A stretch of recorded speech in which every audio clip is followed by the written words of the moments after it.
Good morning, good afternoon, good evening, whenever you're listening to us or watching us. Thank you for taking time to enjoy the Sports and the World podcast today. I'm LaDarius. Hope you're well and safe out there. And joining me today, friend of the show, multiple time guest on the show. If we had a Hall of Fame for guests on the show, she would be in it. Oh, yay. The amazing Gabb Goudy here from FanDuel. How are you? I'm great. How are you this evening? Doing well, doing well. Thank you for taking time. I know you just did a show, Unsportsmanlike Conduct, which all of you should go listen to every Tuesday. By the way, don't if you get a recommendation from this show, that's your recommendation to do it. So, I want to jump in with a little NFL here. We'll start with Cleveland here and work our way around the league. You know, I always say I'm a part Cleveland fan because my last name is Brown. So I say, well, I have some stake in this. So I have some vested interest. And even though the game didn't come out I wasn't with Joe Flacco, I was impressed with what I saw. And it just feels like with Cleveland, and I felt like the last time we talked about it, like we talked about how great this defense is, and just having a little stability at quarterback. I think because they're in the playoff. If the season ended today, they'd be in the playoffs. I guess your thoughts and takeaway from Joe Flacco and what you saw in the game and how you like Cleveland moving forward as we almost toward the end of the regular season. I don't want to sound hyperbolic when I say this, but Joe Flacco is probably the best quarterback I have ever seen play for the Cleveland Browns. He's definitely the most decorated quarterback that's been on the team during my lifetime, if we're going to do that even. Yeah. Because I've never seen a quarterback go to a Super Bowl. I felt great with him out there. I think he did a fine job. I know they didn't win the game, but they were putting up points on offense. It came down like one interception at the end, but the defense couldn't get a stop. It's supposed to be the best defense ever. And we were looking a little mid over the weekend, but I don't know. Joe Flacco impressed me. That's all I have to say. Yeah, he looked good. I think he's 38. Looked 38, yeah. He was 38 playing like 28 out there. And, like I said, when I look at the playoff picture, and it would kind of turn into the playoff picture here, it's very interesting because I've always said this, and I always use this comparison to kind of cross sports. I've always said that the NFC to me is kind of like how I kind of view like the Eastern Conference in the NBA, where it's like a couple of great teams, like especially back in the day, and then like a couple of below mid teams. But when I look at the AFC, it's like there's a good chance a team with a winning record is not going to make the playoffs. Right. And it's so stacked top to bottom, and we learned a lot. Especially when the Eagles played the Niners, we learned a lot. We learned the 49ers put on an offensive masterclass. And they went into Philly, scene of the crime, I guess, per se, in the NFC Championship game from last season. And folks have to remember, like, listen, Brock Purdy he got knocked out in that game, missed the game. And then we're left wondering if he would have been healthy all four quarters, could it have been a Chiefs 49ers Super Bowl? And, Brock's playing like MVP, but we'll get to that down the road. But I wanted to get some of your thoughts on the playoff picture and which teams kind of stand out to you and which teams are kind of right there on the border there of being a playoff team, whether being into the playoffs or kind of on the edge of being out of the playoff picture. Well, for the AFC, I think you have the whole entire AFC South at this point. Well, I mean, not the Titans, but you got the Texans moving up there. You got the Colts. The Colts are somehow competing and doing it. I don't know how they're getting that done, but they are. And the Bills still might have a chance. We don't know yet. Yeah. We don't know yet. They could make it. I mean, the AFC East is out of the picture. Clearly, at this point, the Dolphins are going to win that. They might get the 1 seed. Who's to say at this point? But looking at the Bills, the Broncos are making some noise. They just lost to the Texans, but you have the Steelers up there too, but they are not a good team. No, they're not a good team. They're awful. They're awful. But they somehow win games. They just got rolled by the Cardinals, but they somehow win games, and hey, they're still in the conversation too. Yeah, it's a fascinating division, and like to your point, if you tell somebody and you show the Steelers, you show them just the stats, if you cover up the team, bad, and you tell them that team is above 500 and could very well make the playoffs, they wouldn't believe you. They were outscored in every game up until this week, up until last week. So the whole AFC picture is interesting. And when you talk about Miami, and it's Miami and Baltimore kind of competing for that one seed, Miami, kind of having the tiebreaker. But I think the whole AFC is just so interesting because, like, look, I'll get your thoughts on this, but I watched the Chiefs. And I think people say, well, it's Captain Obvious to say this, but listen, this is not the same Chiefs team as in years past. And it goes beyond because of the fact that they've shown that, like, it's just Travis Kelce and some dudes out there. Like, it literally is. And some dudes, and it's like, people go, well, they have Rashee Rice. When a rookie receiver can be in the conversation for being your best wide receiver, when you have Kadarius Toney, who was a first-round draft pick, you have Valdez-Scantling out there, and Patrick Mahomes this year is like, look, if you put him literally on any other team, like if you put him on the Eagles, if you put him on any other legitimate team, like I said, the reality is he's with Kansas City. And I guess my takeaway is this, is that when I just look at the AFC in general, like, I like Miami and I like Baltimore and a team, I like Jacksonville after what I saw with Trevor Lawrence. I don't know what's going to happen there with this high ankle sprain. If I were Doug Peterson, like, I get you're trying to win the division and you're trying to, like, you got to think. You got to make sure he's healthy, though. Yeah, and I think that's the scary part is that, high ankle sprains, like, usually you maybe miss a game or, but given the fact that they're in it, and the Colts,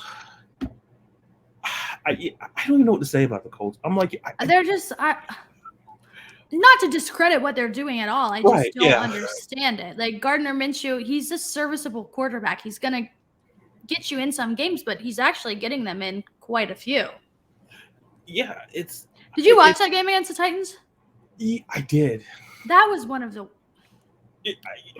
I don't even know what to say. It was a game that it's the same way, wearing my Falcon. It's the same way I felt watching the Jets game. It's like I turned that game on and it was like 7-5, and I said, "What the heck is going on here?"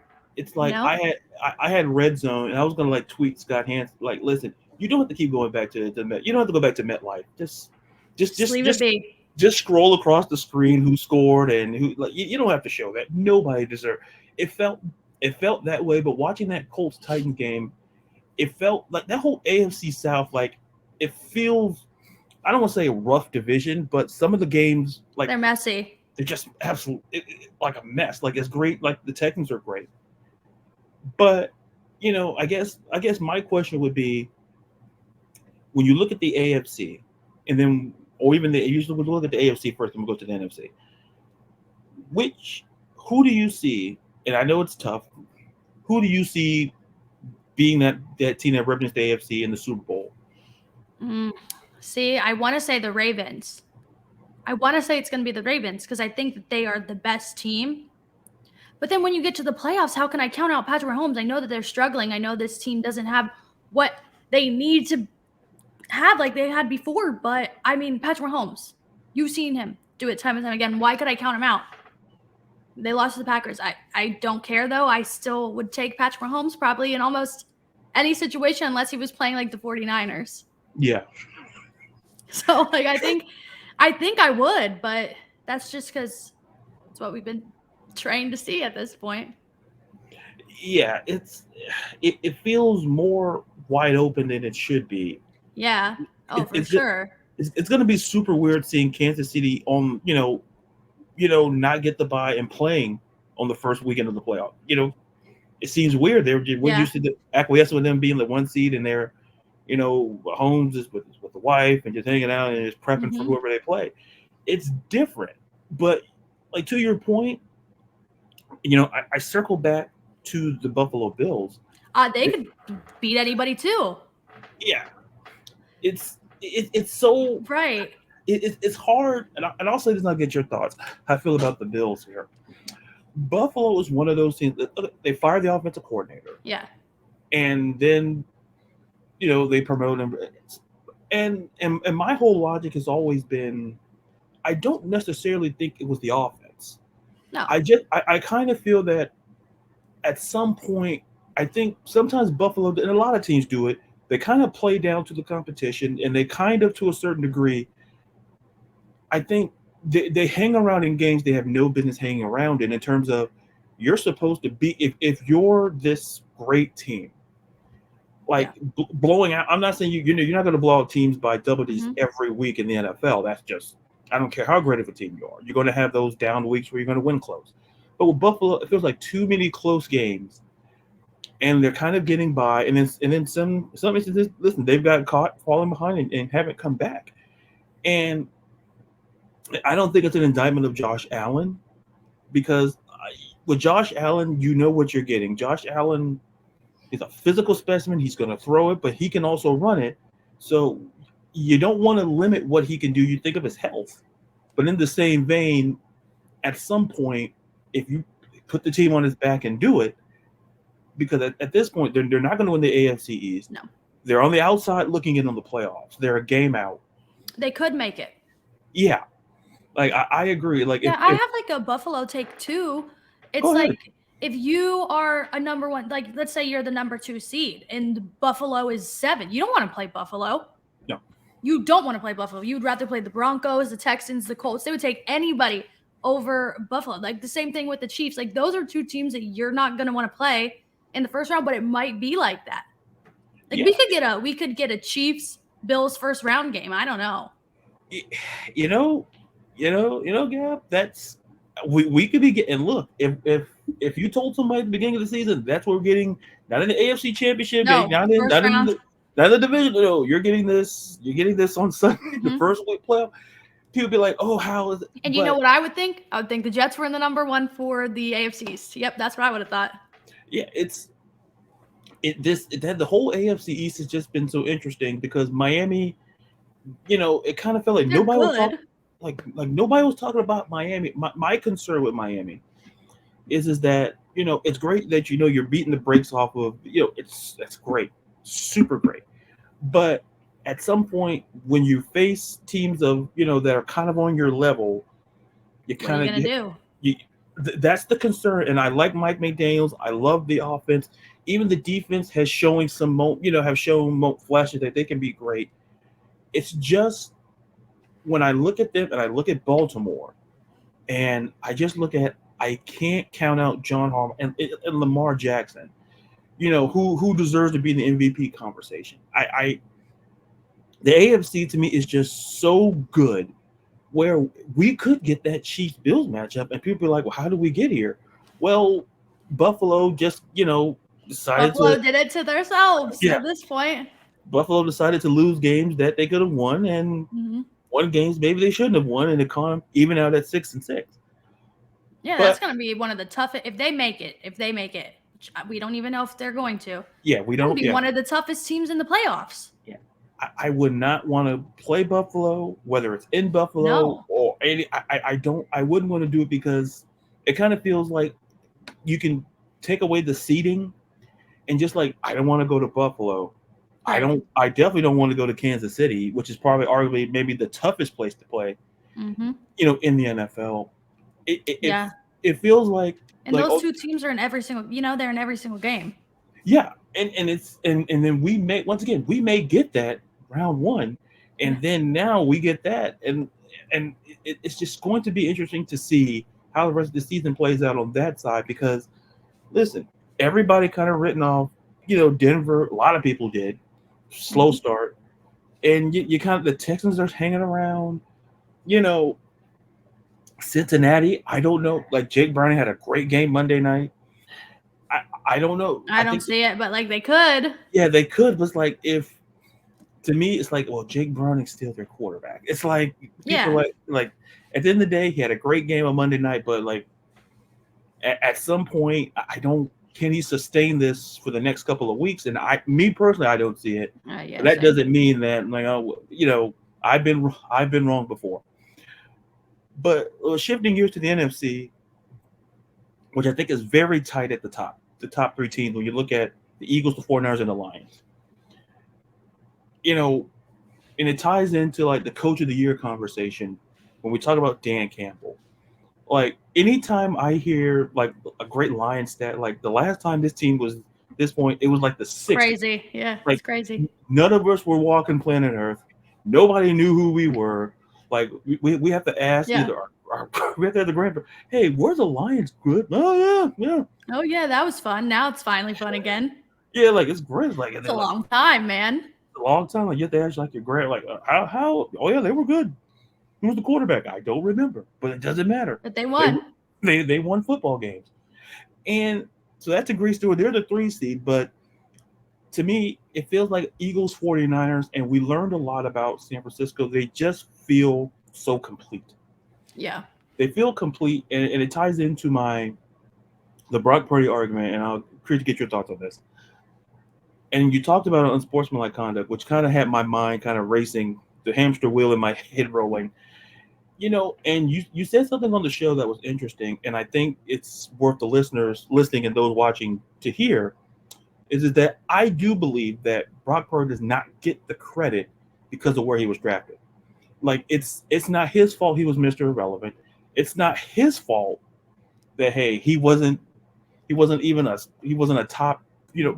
That's not his fault. I think, but when I look at him play and how he commands that offense. And when you tell somebody, hey, I think Brock Purdy could be an MVP, and then people give you like a look on their face like, Brock Purdy? Like, yeah. Yeah, Brock Purdy. Like my argument is, why not Brock Purdy? Because look, the AFC, the MVP race, it's not it's more wide open than it's been in seasons past. I argue you can make a case to put a defensive player up there. You can make a case that Tyreek Hill should be in the conversation, but they give this award to quarterbacks. So I guess which quarterback is it going to be? Yeah. So basically just spin a wheel and figure out which quarterback it is. So I'm curious to get your thoughts on the 49ers and why folks should take Brock Purdy seriously. Because I feel that when you tell them, hey, he's an MVP, they look at you and go, that doesn't feel right. But to me, it feels right because you look at the numbers. Numbers don't lie. Right. And he's leading arguably the best, one of the best offenses in football. I mean, I don't think he should ever be penalized for the team that he was given. Anybody would want good players on their team. Why would you not want good players on your team for your quarterback? Like, look at Patrick Mahomes right now. He's like, everybody wants him to get weapons. He's carrying the team, but still, like, at some point, you got to have the good players for your quarterback to look even better. And Brock Purdy's just not making the mistakes. He's really not. He's getting the job done. Team's winning.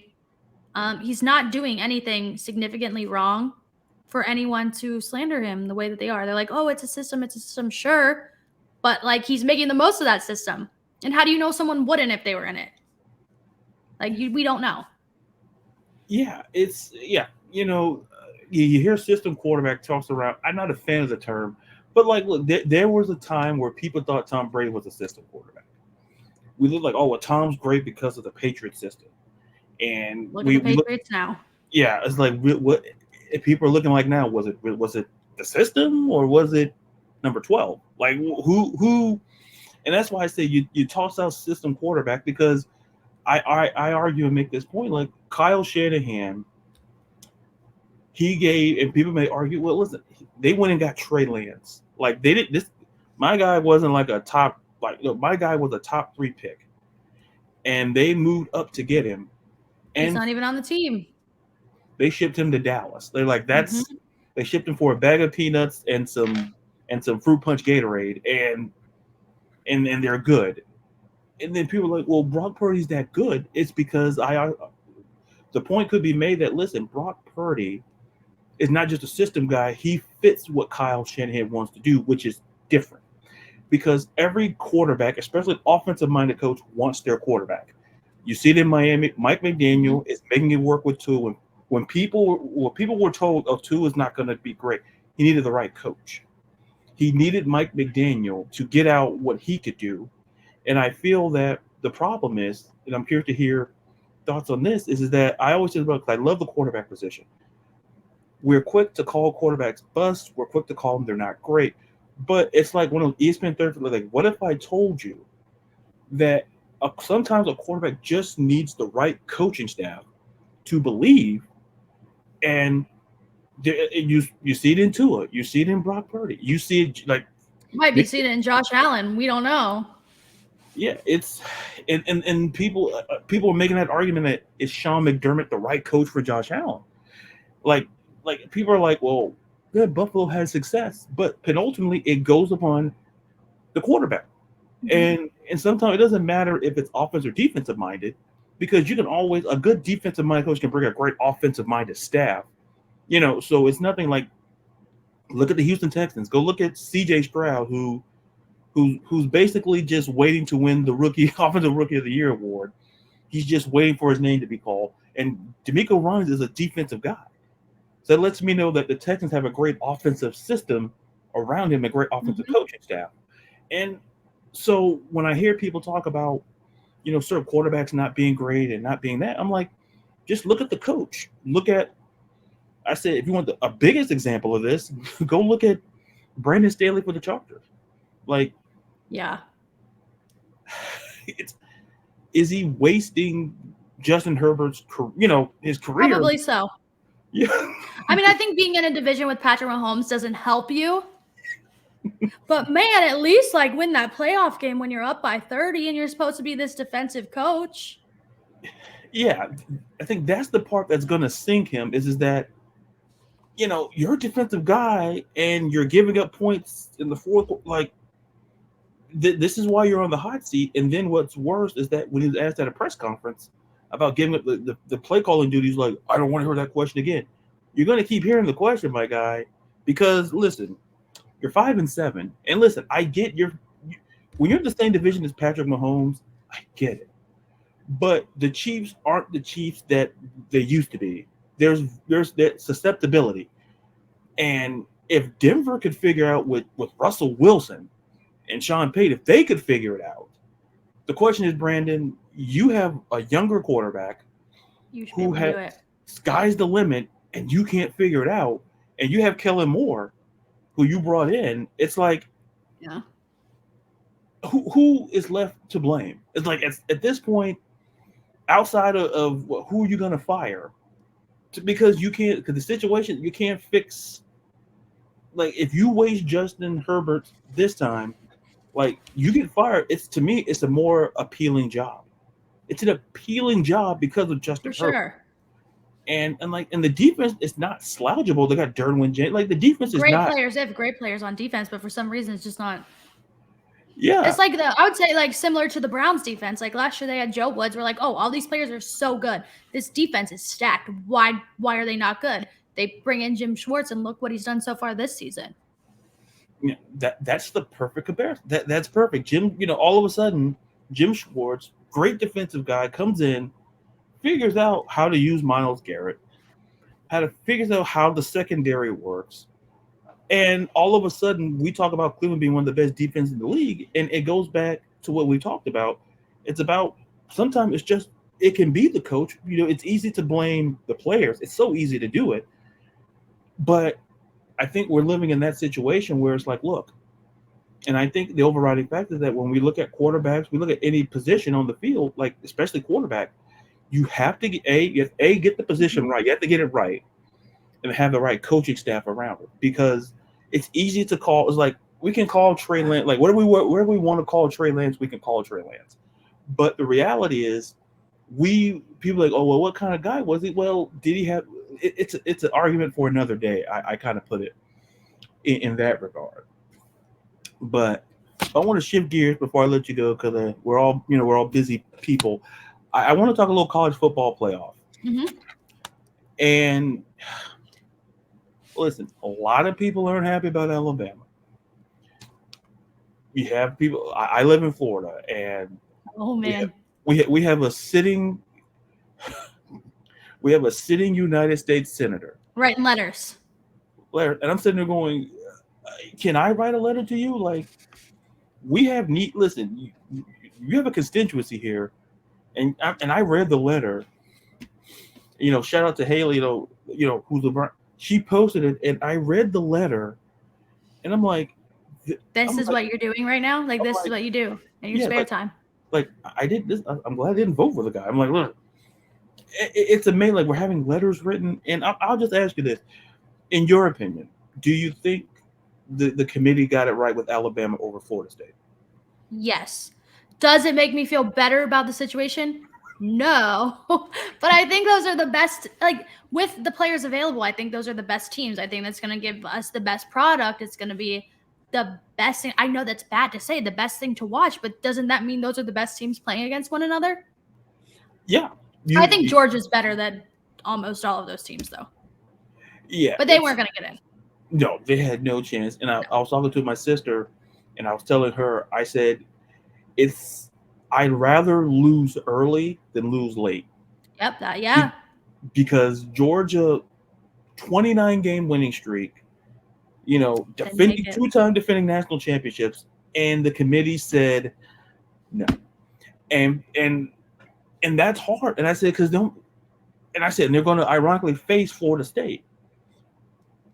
They're gonna roll them, aren't they? Yeah, Gabb, because I'm not a Florida State fan, so I kind of low key want to see, listen, I'm not supposed to be a Georgia fan either, but like I don't think it's gonna be close, and if I'm wrong, sure, so be it. But I don't think it's gonna be a close game. No, and I think the last odds I saw, I think it was 14 was the spread. That's probably being generous. Yeah, I'm taking a 17. I'm like, listen, I don't believe in 20-point spreads. I don't see Florida State scoring against this team. Like, I'm sorry, their quarterback completed 8 passes for 55 yards. That's no offense to this little freshman guy that they had to put out there. It's not his fault because he hasn't been prepared. But yeah, man, it's gonna feel bad. It's gonna feel super bad because I'm gonna feel bad for Florida State. But I say this before I wrap it up. I always say this: the committee's job is to put the 4 best teams in there. And to your point, it's about the product because people are going to make the case. We don't want to see another what we haven't saw the TCU. We don't want that. Right. Like we don't want no it. offense to TCU, man, but like that was bad. Right. The Michigan game. Yeah, it's like no disrespect to TCU, fine program, but nobody wants that because of Florida State. I feel like it's one thing to be on your second string, like that's one thing, but when you're going to the guy who was holding the clipboard or doing something else all season, you're going to that guy and then puts up 55 in the ACC championship game. It's like, oh, but they won. Listen. It's like baseball. Okay, you can win a game 10-9. Doesn't excuse the fact the pitching was probably terrible. But like, oh yeah, but we won, but the pitching was probably terrible. It's the equivalent. Like, yeah, you can win a game, but things can still make it good. Doesn't make it great. Like, folks, you can add stuff to food and be like, oh, make it better, but you're just only trying to make it better to a certain extent. Like with Florida State, at the end of the day, I hear the argument, and I read in the letter, like which I shouldn't have read in hindsight, was basically saying, because being a Gators fan, it was like he put, like Rick Scott put, defeating the. I'm like, first of all, we had no business being in that letter. Like that's why I didn't want it. I'm like, I'd have threw that letter. Listen, I'm a fan, and I'm telling you shouldn't have put our team in that letter. That's when you lost the argument. Like that's funny. Like my guy, you don't put. Listen, you could have put Louisville. You could have been, hey, we beat LSU. Don't put us. We're not a part of this.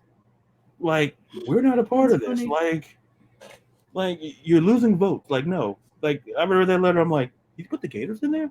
Never. This guy's serious? He's a senator? I'm not saying that guy. No. And as in a respectful way to Florida, they're not very good, right? Yeah, they're. What did that even do? Exactly. Listen, I'm a fan. Listen, we could do another 6 hours, but we don't have the time for that. How I feel about their season, it's. Not good. Not good. It's like the minute I read that, like the University of Florida, I'm like, did you mean to say somebody else? Like, what's up? Like, do you have interns that read this? Because even they would tell you not to put that in there. But but before I get you out of here, once again, love you being on here. We have the NBA in-season tournament going on. which I've said I love because I'm not a fan of like one. it too. It's like I love the format. It's so because, like I say, I live in Florida. I used to be a Magic fan, but that's a story for another day of why I kind of had my thoughts. Let's say you might have to go back. You might have to go back now. Yeah, I do. They're good. They're good. I'm like, wait a minute, let me go grab. Yeah, they're good right now. At Let me go grab my old. At least do it for this season and for now. And then if it goes bad, you can leave still. Let me go grab my old teammate jersey or buy a Banchero jersey. I don't know which, but but it's so fun because you're seeing results you don't see, and you're just seeing the level of play. It feels, and plus the courts. Some courts are better than others. Yeah, I like the Bucks court. We'll get that. Are we getting that today? Is it in Milwaukee? Yes. I like their court. Yeah. I love the way they're doing. I love the product that's being out there. But before I go, I would be remiss. It's the Lakers, Suns, Bucks, Knicks. They're the final four teams left. Who do you like to win it? I want to see the Bucks win and the Lakers win. Ooh. And then I want to see the Pelicans win it all. That's what I'm going with. Pelicans were so before this in-season tournament started for work, they made us do a prediction because they want to hype it up. And I said Lakers win, and then my sleeper team was the Pelicans. So far so good. So far you're looking really I know. Listen, unless I know they eliminate and then whatever, and it's like we're not going to talk about that. We're not. Like I say, listen, imperfect. Listen. I just made a case. Listen, I have a U.S. senator who put in our team. Listen, and you're a billion times smarter than that guy. But once again, Gabb, thank you so much for coming on. And before we let you go, tell the amazing viewers and listeners where they can find you on social media. Okay, you guys can find me at Gabb Goudy, GABBGOUDY, on every single platform that there is, basically, for entertainment and sports and life. You'll find me there. I'll say before we go for the sports, stay for the entertainment. Stay for the entertainment. Stay for the entertainment. I will not disappoint you. No, trust me, she hasn't disappointed. That's how, and I'll say this, that's how I learned I was messing up your last name. All these times I've had you on the show, and I was listening to one of your TikTok videos, and I was like, Goudy? Listen, I don't care how anyone, and this is my thing, I don't care. You could say my name, however you want to say it, as long as you don't insult me or say something mean. You can say my name any way you want to. It doesn't matter to me. I'm like, okay, yeah, whatever. Yeah, that's the way I feel, because people mispronounce my first name. I'm like people put Z's in there, like Lizette. I'm like, wait, what? No, my mom's not gonna like that. No. She didn't like it when I was in school, and if I tell her, she'd be like, none of that. I didn't give you that name. I'm like, I didn't say it though. I'm like, these people who watch and listen to me say I didn't say it. But nonetheless, Gabb, thank you so much for coming on. And folks, listen, and to subscribe to this episode and every episode of the Sports and the World podcast, Apple, Spotify, wherever you get your podcasts. And once again, thank you to the amazing Gabb Goudy for joining me. Once again, don't be a stranger. Don't be a stranger to the show. Love having you on. We'll get the podcast Hall of Fame thing, and we're going to work on that because you're amazing. And folks, until you hear me again next time, be real, be blessed. Ronald's here from the Sports and the World podcast.